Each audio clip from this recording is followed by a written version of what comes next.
Hi friends, ഇന്ന് ഞാൻ നല്ല ഫ്ലേവർ ആയിട്ടുള്ള കുക്കീസാണ് കാണിക്കുന്നത്. പൈനാപ്പിളും കോക്കനട്ടും വെച്ചുകൊണ്ടുള്ള നല്ലൊരു ക്രിസ്പി ആയിട്ടുള്ളൊരു കുക്കീസ്. നമുക്കിവിടെ ഓവൻ്റെ ആവശ്യമേ ഇല്ല, കുക്കറിൽ തന്നെ നല്ല ക്രിസ്പി ആയിട്ടുള്ള കുക്കീസ് ഉണ്ടാക്കിയെടുക്കാൻ പറ്റും. അത് എളുപ്പത്തിൽ തന്നെ ഉണ്ടാക്കിയെടുക്കാൻ പറ്റിയ ഒരു കുക്കീസാണിത്. ഞാനിവിടെ ഒരു 150 ഗ്രാം മൈദ എടുത്തിട്ടുണ്ട്. അതുപോലെ ക്രഷ് ചെയ്ത coconut 2 table spoon, pineapple juice 1 cup, പൊടിച്ച പഞ്ചസാര 50 ഗ്രാം, ബട്ടർ 50 ഗ്രാം, പിന്നെ സോൾട്ട്,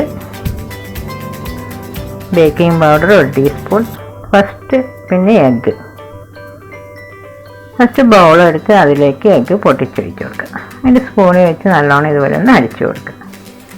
ഇനി ഇതിലേക്ക് മെൽട്ടായിട്ടുള്ള ബട്ടർ 50 ഗ്രാം, അതിന് മുട്ടയായിട്ട് നല്ലോണം ഒന്ന് മിക്സ് ആകുന്നവരെ അടിച്ചു കൊടുക്കുക. ഇതുപോലെ നല്ലോണം ഒന്ന് മിക്സ് ആക്കുക. ഇനി ഇതിലേക്ക് പൊടിച്ച പഞ്ചസാര ചേർത്ത് കൊടുക്കുക. ഞാനിതെല്ലാ പഞ്ചസാരയും ചേർക്കുന്നില്ല, മധുരം നോക്കി ചേർത്താൽ മാത്രം മതി. ഇനി പഞ്ചസാരയും ചേർത്ത് നല്ലോണം ഒന്ന് മിക്സ് ചെയ്യുക. ഇത് നല്ലോണം മിക്സ് ആയതിനു ശേഷം ഇതിലേക്ക് പൈനാപ്പിൾ ജ്യൂസ് ആഡ് ചെയ്ത് കൊടുക്കാം.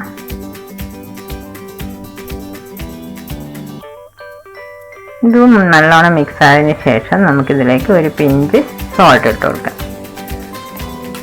അതൊന്ന് മിക്സ് ആക്കിയെടുക്കാം. അതിന് ശേഷം അതിലേക്ക് ബേക്കിംഗ് പൗഡർ ചേർത്ത് കൊടുക്കാം. അതും നല്ലോണം മിക്സ് ചെയ്തതിന് ശേഷം നമുക്ക് ക്രഷ് ചെയ്ത കോക്കനട്ട് ചേർത്ത് കൊടുക്കാം. ഇനി ഇതിലേക്ക് ഫ്ലോർ ചേർത്തിട്ട് നല്ലോണം സ്പൂൺ വെച്ച് മിക്സ് ചെയ്യുക. നിങ്ങൾക്ക് എൻ്റെ വീഡിയോ ഇഷ്ടമായെങ്കിൽ ഷെയർ ചെയ്യാനും ലൈക്ക് ചെയ്യാനും കൂടെ കമൻറ്റ് ചെയ്യണം, അതുപോലെ സബ്സ്ക്രൈബും ചെയ്യണം. ഇനി ഇത് നല്ലോണം ഒന്ന് മിക്സ് ചെയ്യുക. ഇത് കുറച്ച് ലൂസായിട്ടാണ് ഉണ്ടാകുക, അധികം കട്ടിയിൽ കുഴച്ചെടുക്കണ്ട. ഇതുപോലെ നല്ലോണം ഒന്ന് മിക്സ് ചെയ്തതിന് ശേഷം ഇപ്പം നല്ലോണം മിക്സ് ആയിട്ടുണ്ട്. ഇനി ഒരു പ്ലേറ്റിൽ കുറച്ച് ഓയിൽ തടവിന് ശേഷം ഇതുപോലെ കയ്യിലെടുത്ത് ഇതുപോലെ ഒന്ന് പരത്തി വെക്കാം.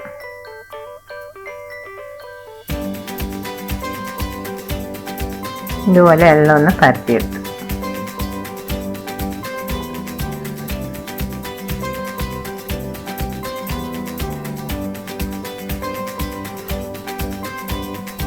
ഏത് ഷേപ്പിൽ വേണമെങ്കിലും പരത്തി വെക്കാൻ കേട്ടോ.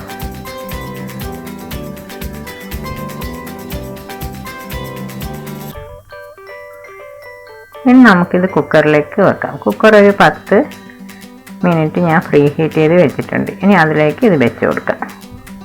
ഇനി ഒരു 40-45 മിനിറ്റ്സ് കഴിഞ്ഞതിന് ശേഷം നമുക്ക് കുക്കർ തുറന്ന് നോക്കാം. ഇതാ നമ്മുടെ പൈനാപ്പിൾ കോക്കനട്ട് കുക്കീസ് റെഡി ആയിട്ടുണ്ട്. എല്ലാവരും ഒന്ന് ട്രൈ ചെയ്ത് നോക്കാം.